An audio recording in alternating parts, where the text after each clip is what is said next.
Welcome back to the Mr. Excel podcast. I'm Bill Jelen. Today we're going to talk about the F4 key. Now, don't go away. I know that a lot of experienced people know about the F4 key, but I'm going to show you a new use for the F4 key today.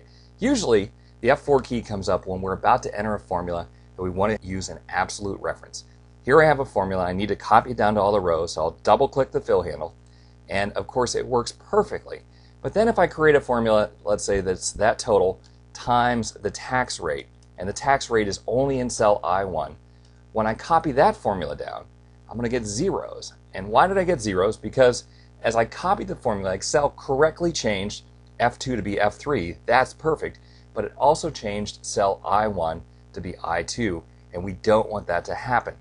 So the solution is, as you're entering the formula and your insertion point is right after the I1, hit the F4 key to put the dollar signs in. The dollar signs say, hey, no matter where I copy this formula, the dollar sign I says we're always going to point at column I, and the dollar sign 1 says we'll always point at row 1.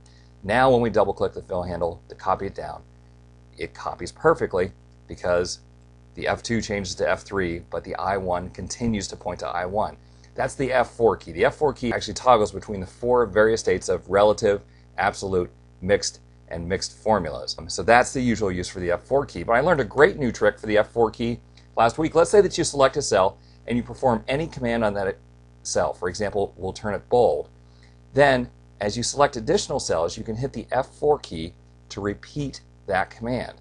It remembers the last one command you did. So, for example, select a cell, hit italics, and then as you hit other cells and the F4 key, Excel will apply that command to the cell.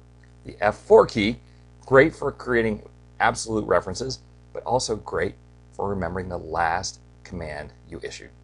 Hey, thanks for stopping by. We'll see you next time for another podcast from Mr. Excel.